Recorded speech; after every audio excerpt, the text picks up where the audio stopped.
Welcome back to Physics Short Classes. Dear students, today in this video lecture, we are going to discuss about the second chapter, Units and Measurement. Here, we are going to discuss about the measurement of physical quantities. This whole idea of Physics Short Classes is to give a quick and easy revision for the physics students. If you are visiting my channel for the first time, please subscribe the channel. What is physical quantity? Physical quantity is the one that can be measured. Students, here anything that can be measured is known as a physical quantity. It is not necessary that it should be visible to us. Length, mass of an object can be measured. Heat, which is invisible, but since it can be measured, as well as temperature, it can be measured. Even though they are not visible to us, they can be measured. So therefore, that is known as physical quantity. All those which can be measured are known as physical quantity. The measurement of physical quantity involves comparison of a physical quantity with reference to a standard called unit. Here, this unit should be internationally accepted. For an example, we can consider height of a building. If it is said to be 8 meters, then it just says that the height of a given building is 8 times the standard unit. Now we are going to discuss about system of units. Here we have to understand the meaning of fundamental units or base units.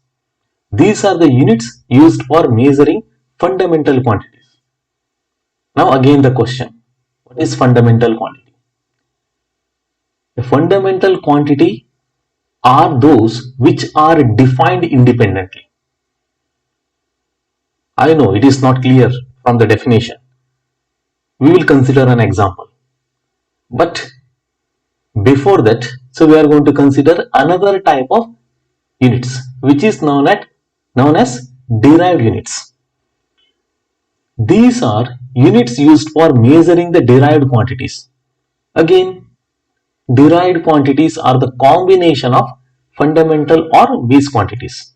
Now, we can distinguish between these two, fundamental and derived quantities. When we consider the fundamental quantities, the example for the fundamental quantities are mass, length and time. Obviously, they are not depending on each other. All the others will be defined with help of these, and those which are defined with the help of the fundamental quantities like mass, length and time are known as derived quantities. For an example, velocity is a derived quantity. It is nothing but length divided by time. So therefore, velocity defined with the help of fundamental quantities. So therefore, it is derived quantity. Usually, the complete set of base units and derived units are known as system of units. There are large number of derived quantities. So therefore, there are large number of derived units. But there will be only a few base units because there are only few base quantities. Now we are looking to the types of system of units. The scientists of different countries were using different system of units for measurement in earlier time. For an example, Britishers were using pound to measure the mass, whereas Americans were using kg to measure the mass. So therefore, obviously there was always a confusion among the scientists of different parts of the world. But among all the system of units, the commonly used base quantities were length, mass and time. Now we are going to discuss about most commonly known system of units. First one is CGS system. The name itself indicates. Here, the fundamental quantities in CGS system are length, mass and time. Length is measured in centimeter, mass in gram and time in second. So that's why the first letter CGS system. The next one is FFES system. Again, length is measured in foot, mass in pound and time in second. Then the last one, MKS system, where length is measured in meter, mass in kilogram, time again in second. So therefore, since scientists of different parts of the world were using different system of units for measuring a same physical quantity, therefore there was always a possibility of confusion among the scientists regarding the value of a measured physical quantity. In order to avoid that, the scientists of entire world has gathered in a Paris and decided to form a single system of unit, which is known as System des International Units, or in English it will be known as International System of Units. It is known as SI units. Obviously here also we are using same three fundamental or base units which were used in the earlier MKS system, like length is measured in meter, mass in kilogram, time in second, but there were more addition. Again, 4 more fundamental quantities were introduced. Electric current measured in ampere, temperature measured in Kelvin, amount of a substance measured in mole, and luminous intensity measured in candela. Representation of each fundamental unit is given in parenthesis.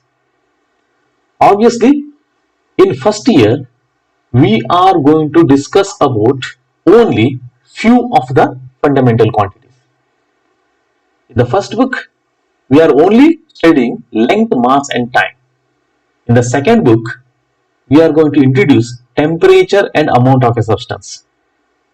The electric current will be introduced in the next year.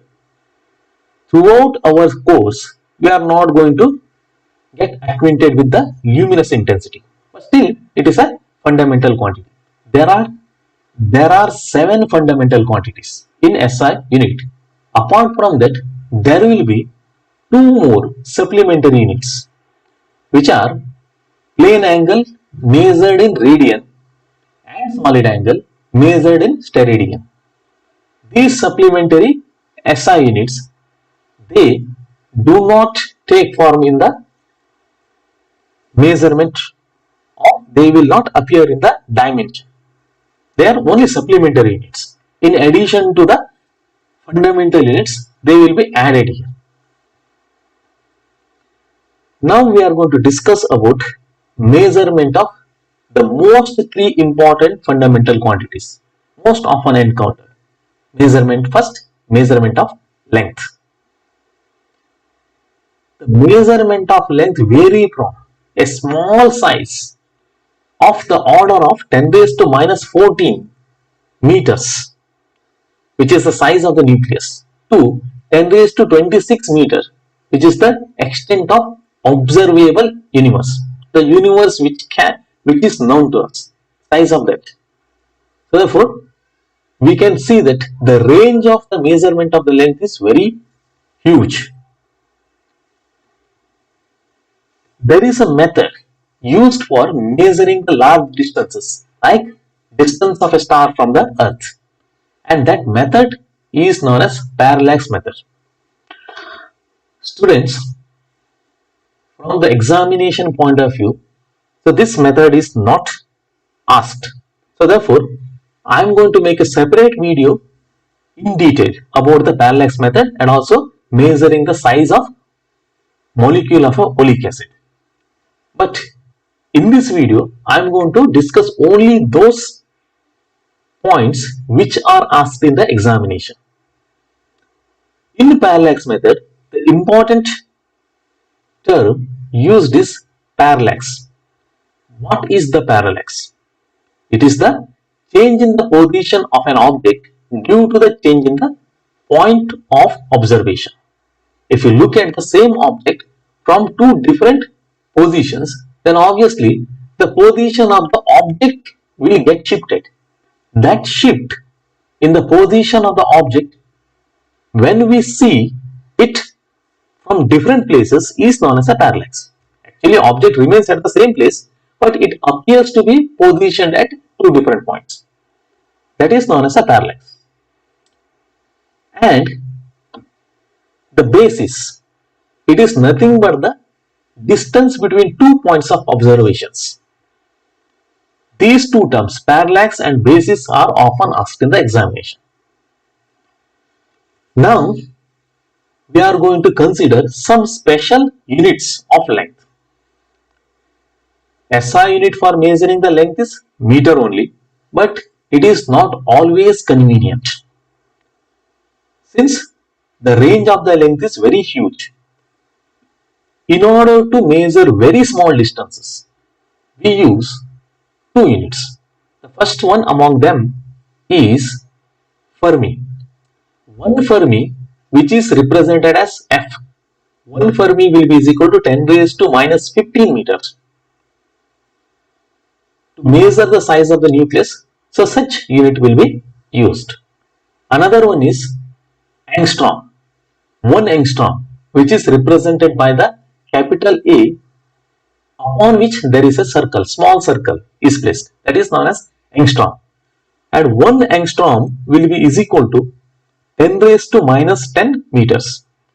Usually, this unit is used for measuring the size of the molecule, size of the wavelength, like that. Now, we are going to discuss about the units of length used for measuring large distances. So, there are three. The first one is astronomical unit, represented as AU.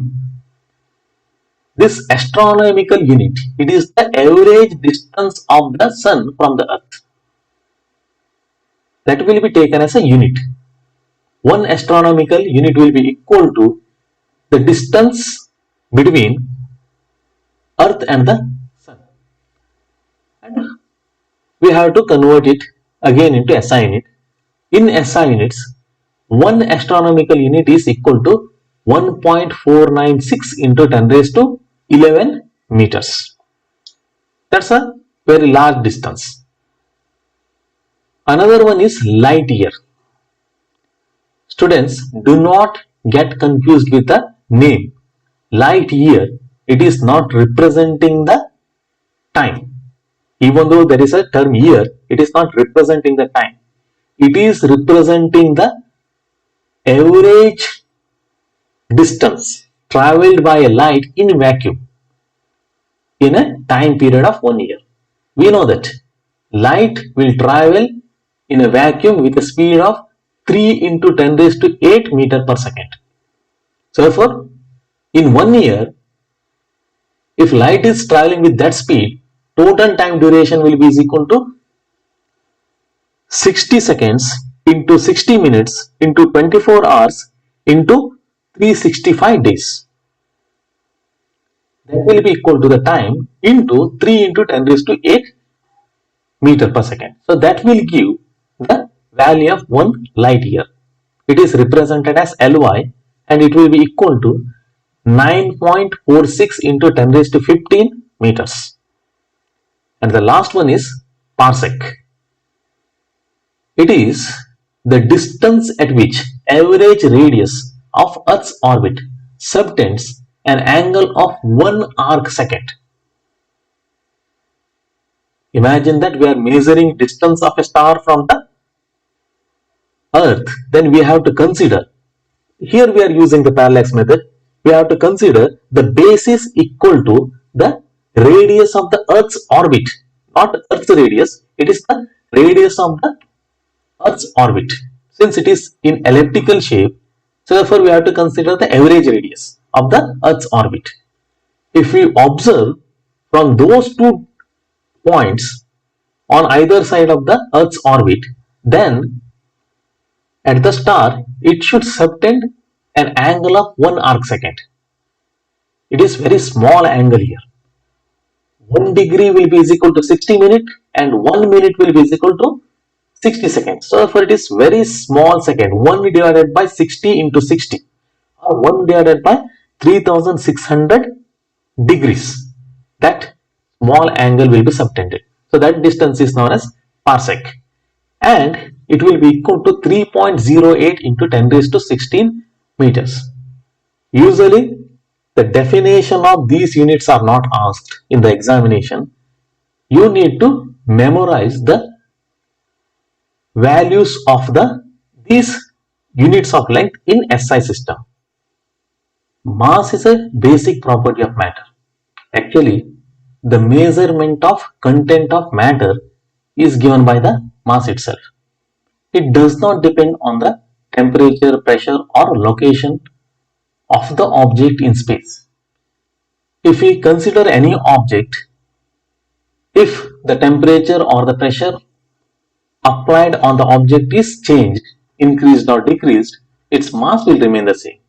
And also, if we take an object and keep it on the surface of the earth or on the surface of the moon, its mass remains the same here.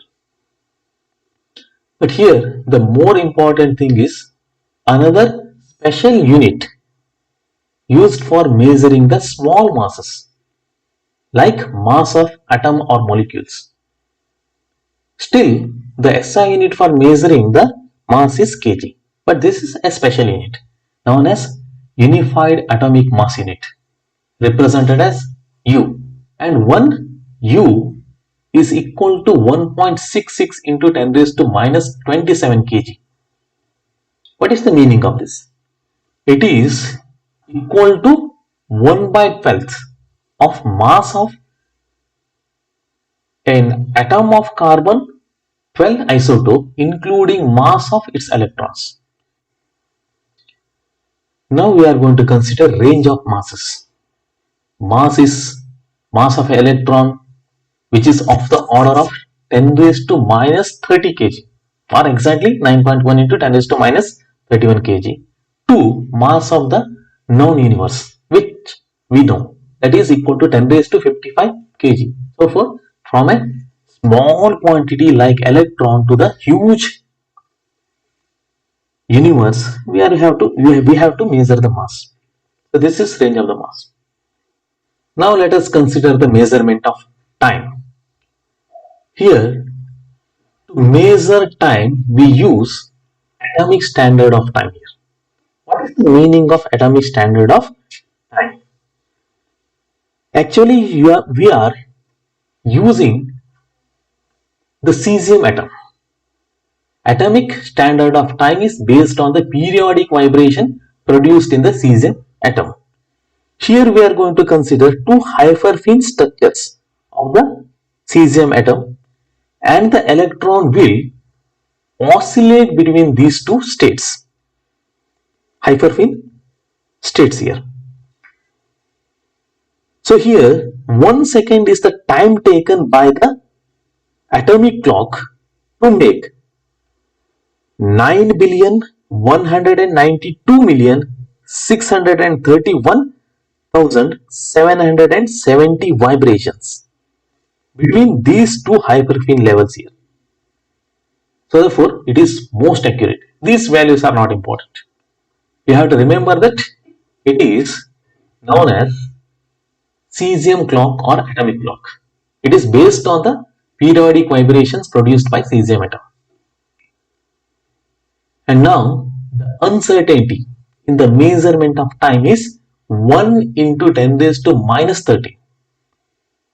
It just means that the possible variation in the atomic clock in 1 year is 3 microseconds plus or minus. To make time, measurement of time more accurate, they are using 5 atomic clocks together here. Students, in this lecture we have discussed about the measurement. In order to watch more videos which are more resourceful, subscribe my channel. Thank you.